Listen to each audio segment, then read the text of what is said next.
Hello, hello, hello. It's coffee time again, in which we look at the Daily Mail website and look at the news. Wait a minute. Dogcam Direct. Some quality dog time there. Dog time. Dog time. A lot of Israel, Palestine stuff. But we're going to skip across that. This is me skipping across it, because it ain't going to be good out there. But we do have an update to the Devious little sod case. Who remembers the Devious little sod? Shall we see him? Here he is. This is Cheng Jen Ku, otherwise known as the Devious little sod. Do you remember? We covered this one. There was a case of him. They accused him of stealing a £4 million Kensington Mews home. Yeah, the aunt and uncle of Cheng Jen Ku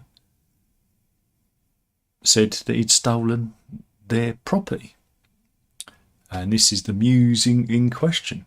There you go. For whatever reason, the property was in his name, but they wanted it back, and he was refusing. But yeah, self-made electronics tycoon Michael Lee and his wife King Su Huang sued their nephew, claiming that their 3-bedroom home in Queensgate Place, Mews, was his and not theirs. See?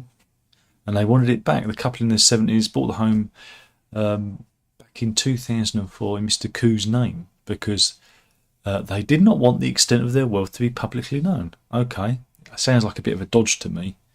Bit of a dodge. And here is Michael Lee, the millionaire. And this is his missus. Well, they were successful. They got their home back, and the devious little sod is now left facing a £150,000 bill. Oh dear. Not a good look. Not a good look. So yeah, it didn't go the way you think it would go. Ruling against the nephew, Judge John said the case for Mrs. Huang was that the house was held for her on trust. Mr. Ku's position was there with no agreement and no trust, because the intention was to make a gift of the Mews house to him, and that in Taiwanese culture, such gifting was normal. Where a property is put in the name of one party solely, the first issue is whether the other party was intended to have any interest in it at all. When land is conveyed to one person but another person provides the money, there is a presumption that there is a resulting trust in favour of the paying party, unless it can be shown there was intention to make a gift or loan. I've reached clear conclusion that the intention in the case was for the Mews house to be owned by Mrs. Huang. Indeed, there was express agreement to that effect. So there you go. He's got to hand it back. And he's got a massive legal bill too. So don't be a devious little sod. There you go. It's the lesson there, I think. I think that's the lesson. And meanwhile, do you remember there's a war going on? No, not that one. Remember the Russia-Ukraine war? And I don't know if you remember Marina Ovsyannikova. Oh, these names. She is pictured here. She works in television. Here she is protesting the war back in March 2022. She wanted everyone to stop the war. Yeah. So yeah, that was. I can't remember what channel that was on. Russian state television, Channel 1. And back then she was charged with disparaging the Russian military and fined 30,000 rubles, which is about 250 quid. And later on, she staged a protest near the Kremlin in July, and she was detained and placed under house arrest. But then she went on the run and escaped to France. And in her absence, a Moscow court sentenced her to 8.5 years in prison for spreading false information about the Russian army. Well, things have escalated somewhat. Marina Ovsyannikova called emergency services yesterday from her home in France and was rushed to hospital after suddenly falling ill when she left her Paris apartment. And it's suspected that she might have been poisoned. Oh dear, comrade should have used stairs. Shouldn't have eaten mushrooms. And now French police are examining her apartment and a full investigation is underway. So yeah, it's not looking good. Here she is again. And it's an unfolding story. We'll have to monitor that one to see what happened.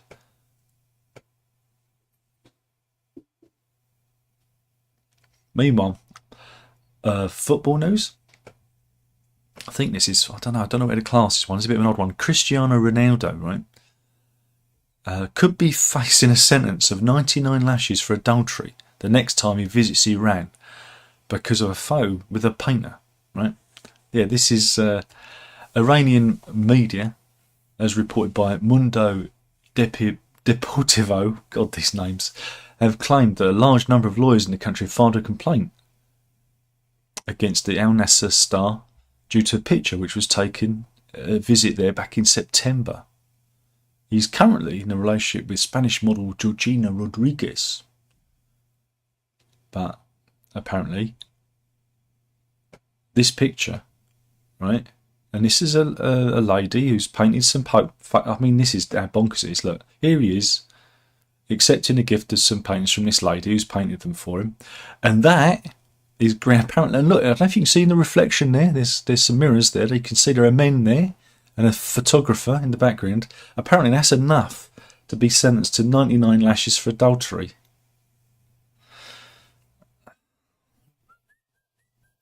So, whose side are you on? The Iranians or Cristiano Ronaldo? But yeah, he's been in a long-term relationship with the Spanish model Georgina Rodriguez. So how utterly bizarre. I don't think he was having it away with the painter, do you?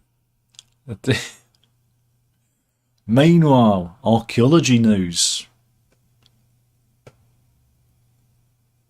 Think of a stone circle. Anyone? What's that? Stonehenge? No. What about the stone circle at Avebury? Right? And trying to find a modern picture of it. Here's a picture of a stone from the stone circle at Avebury.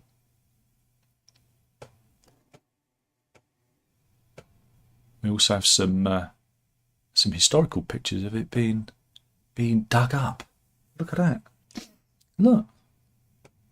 Wow. So yeah, this stone circle is one of Britain's greatest archaeological treasures, right? It is Europe's largest stone circle and a World Heritage Site, which attracts hundreds of thousands of visitors every year.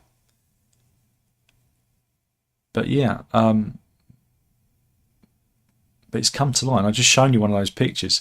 An extraordinary set of photographs, which has just been released by Historic England, reveal that the stone circle is fake. Yeah, it's a fakey. Because back in the 1930s, men were photographed erecting the stones. The archive image reveals the restoration work taking place in the tiny Wiltshire village 90 years ago, with trucks, ropes, pulleys, and workmen transforming an apparent empty grassy space into what we think of as stone circle today.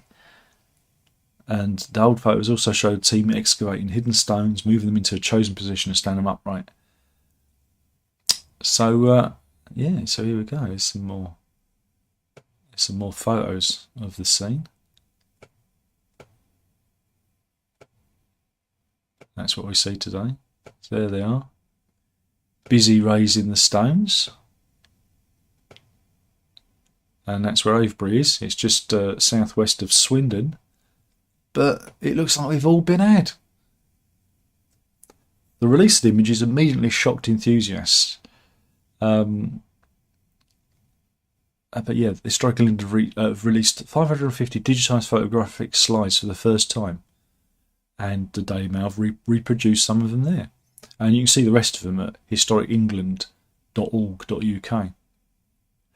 And it reveals that Alexander Keeler, who was a fabulously wealthy marmalade tycoon, those were the days when you could make money in marmalade, had bought much of the land in Avebury, including the manor where he lived. And he was a keen amateur archaeologist who was fascinated with the occult and sun worship.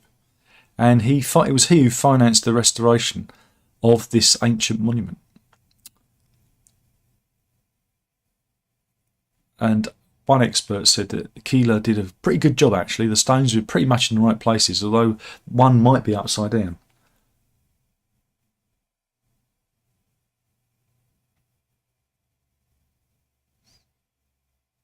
Yeah.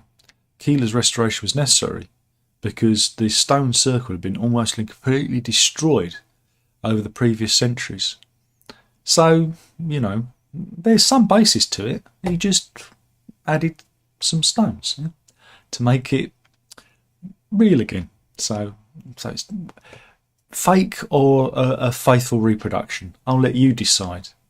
on that. Meanwhile, could we be seeing the death of Scampi? Never. No. I love Scampi. But yeah, a campaign headed by Scottish organisation Open Seas aims to highlight the environmental damage associated with Scampi caught by bottom trawling. Hey, nothing wrong with trawling the bottom, is there? But yeah, so shoppers and supermarkets should avoid Scampi due to its big environmental price tag, the charity warned. If you don't know, Scampi are deep-fried langoustine towels supplied by boats dragging heavy fishing nets across the seabed. And I don't know. See, now I'm feeling hungry. I want that for lunch. That's what I want. Sod the cheese sandwich. I want that. But no, you'll never take my Scampi. The only way we could take them out is out of my cold, dead hands. Yeah. But yeah, they've launched a hashtag Say No to Scampi campaign. Nick Underdown said the bite-sized foods come with a big environmental price tag for our seas. I don't care. It tastes good. I mean, come on. They're taking everything away from us. What next? Anyway.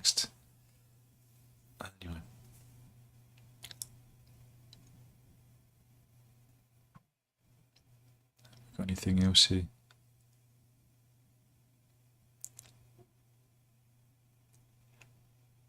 Dog news? Do you like some dog news? Did you know? Research has shown that smaller dogs live twice as long as their larger counterpart. However, the smaller dogs age more rapidly than bigger dogs, according to experts from Devious University in Budapest. And this is based on findings. The experts recommend choosing dogs that weigh between 22 pounds and 66 pounds, that's 10 to 30 kilos, such as Welsh Corgis, Whippets, Staffordshire Bull Terriers and Schnauzers. Borbala Turksan, the lead author of the study, said, for those who want a smaller sized dog but do not want to risk severe mental health problems in old age, or want the dog who's got the mental health problems, or want a larger sized dog but do not want to risk the physical health problems at 7 or 8 years of age, we recommend a dog from the 10 to 30 kilo size range. Okay. Oops. And there's a graph. I don't know what it means. There's graphs, but no, from experience, I mean, we've got border collie, which could be seen as look, its tongue's hanging out. Look at it. It's got its tongue out, and I call that a medium dog. And we'll be lucky if we get maybe 10 years. Whereas Alex, he lived 17 years, and he was a Westie. Big Westie, mind. So there's something in it. Terriers seem to hang on a lot longer than other dogs, but I don't really want to think about it now. A bit miserable. What else have we got?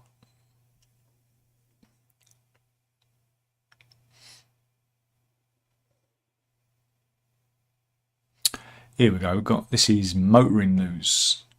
All you motorists out there. This is in, where is it? Cambridgeshire? Yeah, in St Ives in Cambridgeshire. And it's they say it's a bus lane car trap. It's located at the junction at Station Road and Harrison Way, and is designed to prevent private cars from scooting through the bus lane. But locals are outraged and say that 5 motorists a week are caught out by the pit in the carriageway, which they claim has been filled with weeds. And yeah, basically these people are driving into it, what they call a trap, and writing off their cars. And here is said trap. I mean, are they allowed to get away with that? I mean, is that legal? I mean, that don't seem right. I mean, you have cattle grids, I get that, but that don't seem right. I mean, if you're a motorcyclist, you're finished. I'm frank again. I'm not a motorist, and I don't particularly care for cars, but I think that is irresponsible. And here is one car getting caught in said trap, because I guess that lane's only for buses, and people nip through and their car gets totally wankered. And there's another one. I don't know. I think that's a bit out of order. And there's another one that's fallen into the trap. Oh, I think that's mean. Or at least there should be more sign. I mean, I know they've got it written down on the pavement, but you need more signs. The daughter of a motorist recently caught in a trap, who wishes to remain anonymous, says the incident has left both the parents shaken and traumatised. Their vehicle was seriously damaged in the drop, and they're finding out if it is repairable or a write-off. And she claims her father was one of 5 drivers who ended up in the trap last week. He's in his 80s, but she insists he's a competent driver who misunderstood the exit signs leading out of the car park. He said somehow he managed to end up back in the car park again. And he said the signage was poor. That's what I thought. It looked a bit, rubbish, didn't it? And he exited the same way and ended up doing the same thing. So he went in a different way and ended up falling into the car trap. I don't know about that. I think that's a bit wrong, don't you? Meanwhile, Blade Runners they're the people that are anti-ULEZ, and I've got to say that I'm not like Lawrence Fox. I'm not saying people should do this. You shouldn't do criminal damage, but not all heroes wear capes. I'm just sore because we got caught out by the ULEZ and it cost us 90 quid. I didn't like it. And that was before it expanded. We wandered in. And there were not enough signage. If we'd seen any signage that we were heading into the zone, we wouldn't have gone there. But yeah, anti-ULEZ Blade Runners have vowed to destroy 8 out of 10 cameras. And it's their attempt to bring down Sadiq Khan's scheme. The activists said they're going to ramp up their actions, wrecking cameras which use automatic number plate recognition, ANPR, to implement the ULEZ, that's ultra low emission zone charges. And have we got one? So here's one using some loppers to cut the cables on one of the cameras, and that's what they typically tend to do now. They have these, loppers that you take branches off trees and they go around just cutting the cables. And some people are using expanding foam to obscure the cameras too. So it looks like it's heating up again. Yeah,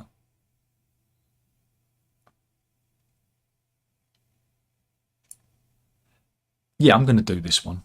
I wasn't going to do it. This is the story of Cheryl Reed Bartley, right? And she runs the life-changing ministry, right? So she's a preacher. She's a preacher man. And she does baptisms. And here she is baptising Robert Yap. Here he is. She's dunking him. It's one of those whole-body baptisms that they do. I don't know if you've ever seen one of those.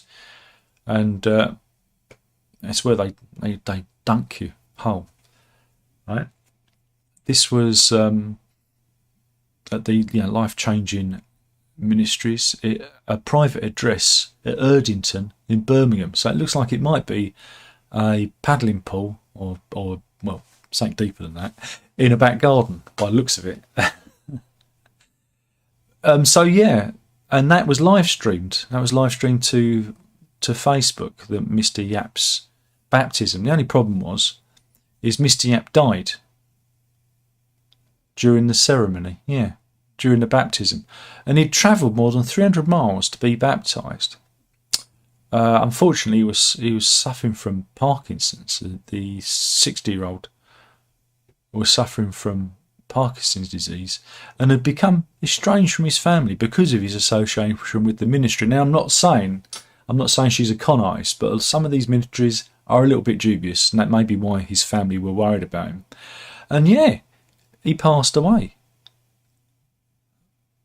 Right? But she posted another video explaining that that during his baptism, Mr. Yap had caught a glimpse of heaven and didn't want to come back. That's one way of explaining it away. And then she claimed to have seen him dancing with Jesus in the Garden of Heaven. And added, I don't know the plans that God made. This man wanted to secure his place in heaven. Him and the Lord had a conversation. And she said, I went up to my room to change out my wet clothes, and Jesus came to me, like he does, and sat with me. He didn't say anything. And I was taken to heaven instantly to see Robert Yap. This has never happened to me yet, and that somebody's just passed on. But he's young, and he's dancing with Jesus in the garden. But yeah, she's been arrested for manslaughter. Because baptisms don't usually end with somebody dying, you know. And yeah, this was in Slade Road in Stockland Green, Erdington in Birmingham. Around here somewhere. Probably in a back garden here. So yeah, be a bit careful with the ministries that you join, folks. Good news, everybody. Wilko is coming back. They are the retailer that recently went under, but they're coming back via the web. Yes, they're going online. They're going back online. So wilko.com you'll be able to go there and buy, and I think you'll be able to buy Wilko branded items in the range within weeks. So they've obviously brought up all their old stock as well. So there you go. And we've got the entrance for the pub shed of the year. Yeah, this is a thing now. People, I guess this has probably come out of lockdown. People are buying up bits of bars and putting them in their shed. And let's have a look at some of them. This is the Engine House in Hampshire, which is based on a fire station. Only Fools and Horses Tribute Pub, done out like the Nags. It's called the Nags Shed. That's in Staffordshire. You've even got a Trotters Independent Trading retro arcade game in there too. This is the Irish Pirate in Cornwall, which has got a Guinness pool table there. I like it. This is what we should do in our garden. Mrs. is laughing. This is the fire station. It's the Engine House, sorry, which was built in 2017. This is the Irish Pirate one. So this is Shane Rankin, who's got the Nags Shed. I like it what he's done there. It's just a fully functioning bar with dartboard, big screen TV, and arcade game in the corner there. And that's it. That's the Nags Shed from the outside. And that's, yeah. It's a shame because I got all these pictures out of order. But yeah, there you go. So they could at least put the pictures in the right order, couldn't they? And this is part of. These are the final of the pub shed of the year, and it was whittled down from 1,000 entries, which is it's pretty impressive. Everyone's making pubs in the back garden. Got anything else there? Do we know when they're going to announce the? Yeah, here we go. The 3 finalists will go into a public vote, and the winner will be announced live on Pub Shed Radio on November the 11th. So keep your ear out for that, eh? I didn't know there was such a thing. Did you? No. Meanwhile, you know when I said that I thought we were all, that was living in a simulation and the code's gone wrong. Well, Attitude magazine, sponsored by Virgin Atlantic, have announced their Woman of the Year. And who is it? It's that woman, Dylan Mulvaney, who's a bloke. He's got a cock and balls and everything. So they're just trolling women, aren't they? They're trolling us all. Come on. Oh dear. Just trolling everybody. Oh, that's an animal story. I've got an animal story. Hey, hooray. I'm so happy. I've got another one. The animal stories are popping up really fast. Oh, this is a good one. This is about ambergris. Let's got a picture of it. Here you go. Patrick Williamson. He's a fisherman, right? And he was walking along Irving Beach in Ayrshire with walking his dog when they came across ambergris. There you go. It's used in perfumes, in perfumery. It's the dog what found it, and I imagine that. And is it from it? Here it is being held. Right, but yeah, it's used in the production of perfume, and it's incredibly valuable. And here is the beach on which it was found. Now, if you find that stuff, you are going to be very, very rich, very, very fast. But yeah, Mr. Williamson knew it was ambergris, which is produced in the intestines of the sperm whale. Yeah, it is actually whale vomit, right? And it is worth thousands and thousands of pounds, and it's sold by weight. A chunk found in the Canary Islands this year, weighing 21 pounds, was valued at £394,000 sterling. And a common test to identify ambergris is to heat up a needle and lay it on the surface of the rock, and it will begin to melt into a waxy black or brown liquid very quickly. Williamson said, when I weighed it when I first got it, it was about 5.5 ounces. That's not really big compared to some bits that have been found. We tested it with a hot needle and it was doing exactly the same as ambergris would. And people in Sun, I should take it to Glasgow University and they'll test it. So I'll be doing that on my next day off. So hopefully, he'll get some money for it. But yeah, he says, I'm on the beaches all the time. And I take my dog with me wherever I go, so we'll be looking every time we're there now. So yeah, he's going to have to be looking for the whale vomit. But yeah, you find some of that, you're onto a winner.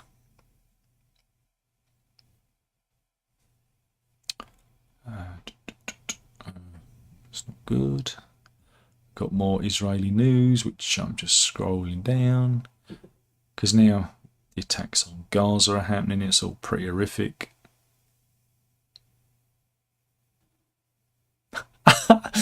More from the world of woo-woo. This is the Chicago Cyclocross Cup, right? This is the winners of the women's race that took place on October the 7th. Tessa Johnson won first place in women's single speed, while Evelyn Williamson played second in the race on October the 7th. And right now, shall we have a look at the winners? Right. Shall we play a game? Can we spot the lady?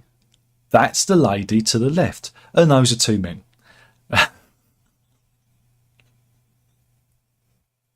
Mediocre men, right? Infiltrate women's sports to win. They wouldn't be able to do it in their own category. So they oh dear. And here he is winning again. Look, another. Now, see, she's got it right. It is bonkers. It's bonkers that he won. There you go. So if you're a mediocre male, Just go woo-woo and you can beat the women, can't you?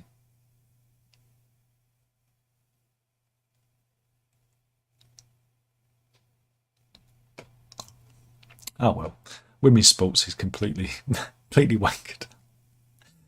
Oh dear. It's crazy, isn't it?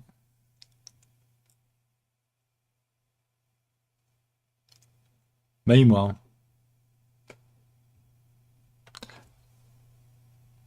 villagers are furious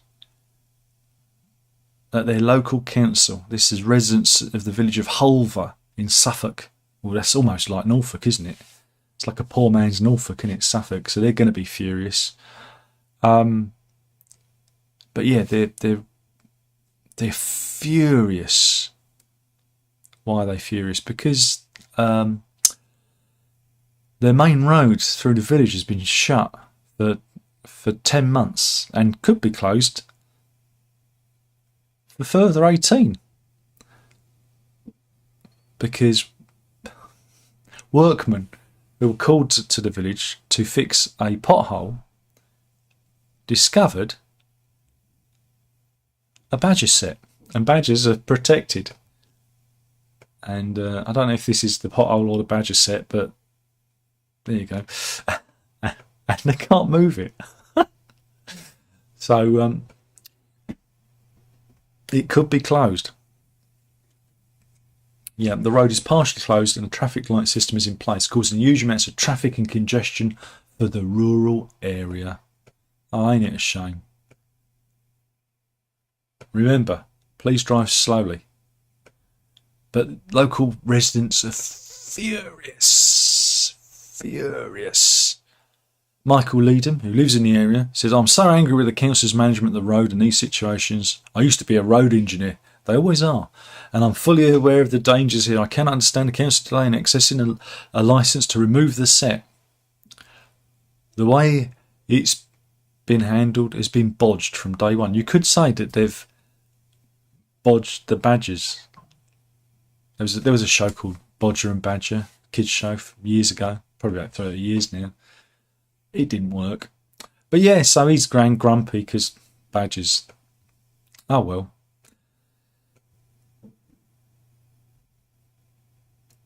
Oh, here's a story. Why are Rolling Stones fans celebrating the return of Bill Wyman when he should be ostracised for abusing an underage girl? Leslie Ann Jones was there on the night. The star met Mandy Smith, 13. Who remembers that? Again, we all rolled our eyes at it then.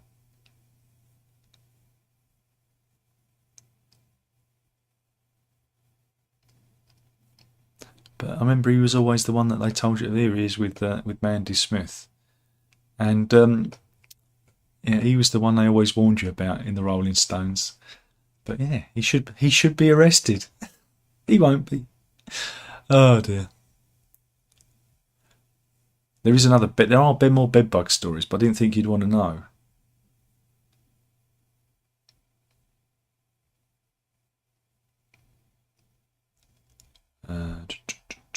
What have we got?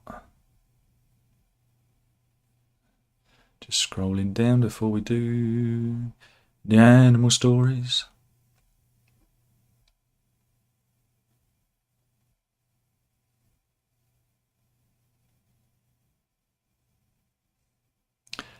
Got bedbug hell. There's people posting pictures of themselves bitten by bedbugs.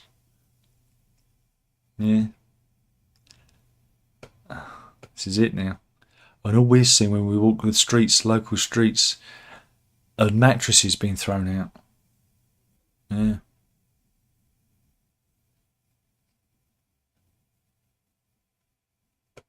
I've had another animal story. Meanwhile, in a barn in Wisconsin, someone discovered a classic car, right? Michael McHatton, right, heard rumours and went to take a look. And what did he find? He found a DeLorean with only 977 miles on the clock. But you see, we know, we know that, you know, these guys are looking for it, don't we? It's obviously theirs, and some time travel shenanigans has happened, and they want their car back. All right, so they should just leave it where it is. But yeah, it's what's it? What did I say? It's a 1981 DeLorean with only 977 miles on the clock. And perfect examples of these cars can fetch £170,000 at auction. And McElhatton of DeLorean Midwest was rubbing his hands together. He was like, yep, that looks like the car. But I think it might need a bit of a clean out. Ooh. Ooh.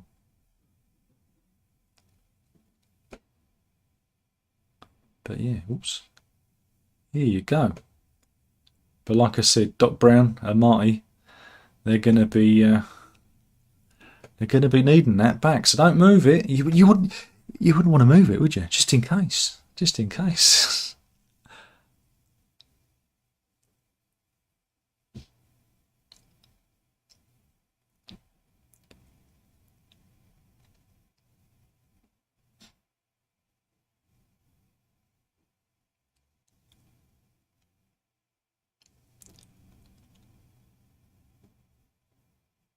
Oh. Meanwhile, here's a way. This is TikTok. Content creator Victoria, who shares hacks, shows you a way of getting excess fat out of your mince by putting tampons in there to soak it up. Really? That's disgusting when you could just drain it off. I mean, that's awful. Awful.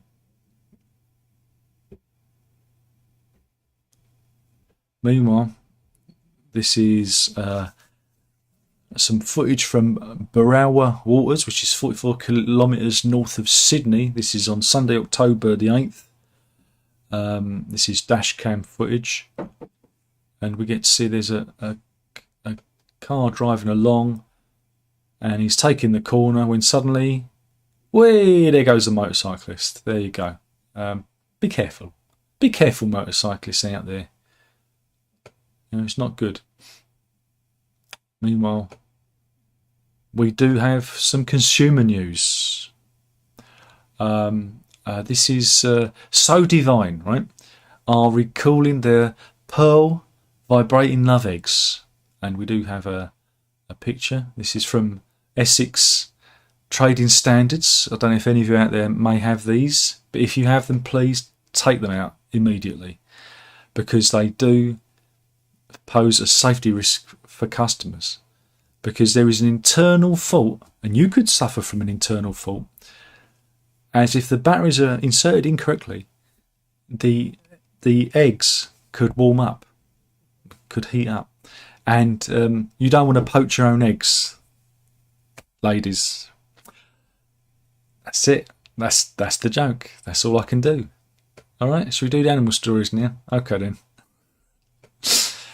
Right, okay, so first one up, McDonald's.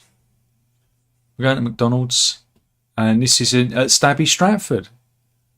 Stabby Stratford. There's a TikTok video here at the McDonald's branch in Stratford, and I don't know if I can. Oh, it's going to take me to TikTok, and I don't want to do that. Here we go. And there he goes, there he goes. Don't worry, that was the manager. Do you know there's a rat in this burger? Don't say it too loudly, madam, or they'll all want one. So yeah, giant rat in Stratford's McDonald's. Meanwhile, we go from rats to squirrels. This is the story of a baby red squirrel, which they've named Stormy. Right? The poor creature was discovered by two boys in Perth, in Scotland, and he wasn't looking too good. I can show him here. Look, He's a bit bedraggled and he was shivering and shaking. But don't worry, his rescuers nursed him back to health. There you go. They thought he was blown out of a tree during high winds last week. And Kate McCandless, who's missing Pets Perth and Kinross, who's nursing him, said he's thought to be only 8 weeks old, and here she is with Stormy, who's well, he's coming on great. Oh, look, here he is when they first found him. Oh, here he is having a little nut.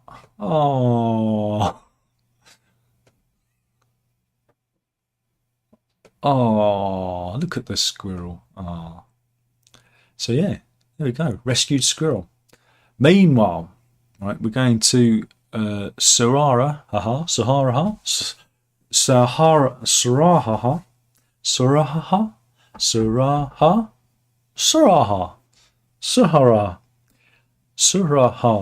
in Nepal. I'll get it right in a minute, right? But yeah, this is taken from the new series of Planet Earth 3, which David Attenborough is narrating, and the new series features a rhino, right, that walks into town. Yeah, and here he is. He walks through the town looking for food, and it looks like a statue, doesn't it? But yeah, you have to keep your eye out for that. That's the new David Attenborough show that's coming out. And yes, there he is. He's surrounded by neon signs, including one for the Rhino Lodge and Hotel. And he takes no notice of humans. And yeah, he's just on his way. He's looking for grub, looking for food. So there you go. It's Planet Earth Part 3. Just keep your eye out for that. And I think we'll end it there. I think I've done enough damage for today. Shall we see if there's anybody in? There's nobody in. 6 people in. Jez is in. This is afternoon. Simon says, fat means flavour. Leave it in there. You drain a little bit off. You don't have to throw your tampons in. What next? Sanitary towels? I mean, it's just bonkers. They just do it for the clicks. Het is in. She says, good afternoon. Same to you. And Simon says, that's a red rat. Oh, come on. He's a cute little squirrel with a little nuts and stuff. Come on. Anyway, thank you for watching. That was the news. We did it. We did another week. Hooray. Huzzah. And we'll, yeah, I guess we'll do it all again next week. Hopefully, peace will flourish throughout the world. It won't. We'll never learn. But yeah, have a good weekend, everyone. Killing the channel, one video at a time. You know, you got to drink out. Ta-ta.